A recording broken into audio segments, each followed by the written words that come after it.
Assalamualaikum warahmatullahi wabarakatuh. Saya Tuti Herlina. Dengan ini saya akan mempresentasikan tugas ujian tengah semester dengan mata kuliah Micro Teaching dosen pengampu Dr. Irma Yuliantina MPD.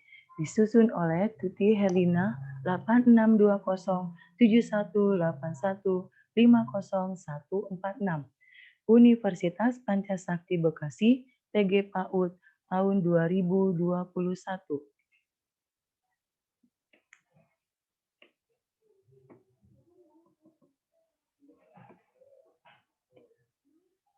Pengertian micro teaching. Pengajaran mikro pada dasarnya merupakan suatu metode pembelajaran berdasarkan performa yang tekniknya dilakukan dengan cara melatihkan komponen-komponen kompetensi dasar mengajar dalam proses pembelajaran sehingga calon guru benar-benar mampu menguasai setiap komponen satu persatu atau beberapa komponen secara terpadu dalam situasi pembelajaran yang disederhanakan.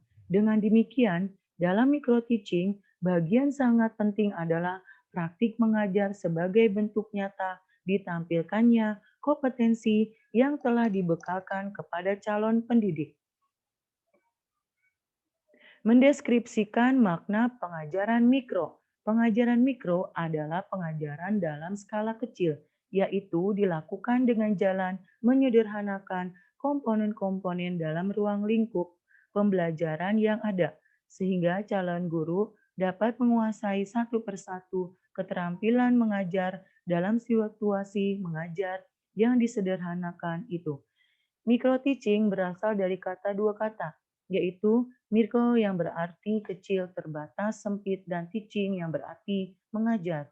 Richard N. Jensen 1974, suatu sistem yang memungkinkan seorang calon guru mengembangkan keterampilannya dalam menerapkan teknik mengajar tertentu.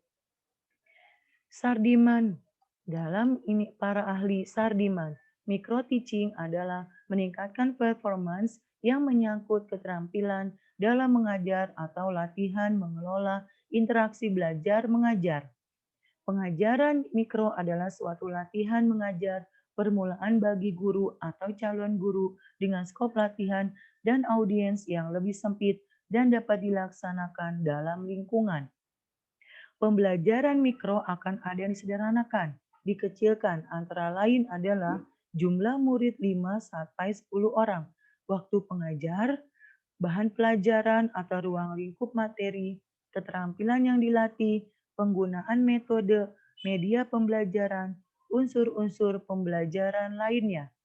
Tujuan micro teaching, meningkatkan kemampuan dalam proses pembelajaran atau kemampuan profesional calon guru atau meningkatkan kemampuan ketenaga pendidikan dalam berbagai keterampilan yang spesifik. Tujuan pembelajaran mikro menurut Dwight Allen Mujiono 2009.246. A. Bagi siswa calon guru. 1. Memberikan pengalaman belajar yang nyata. 2. Calon guru dapat mengembangkan keterampilan.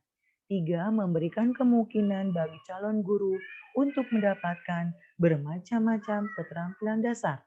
B. Bagi guru. 1. Memberikan penyegaran dalam program pendidikan. Guru mendapatkan pengalaman belajar mengajar yang bersifat individual.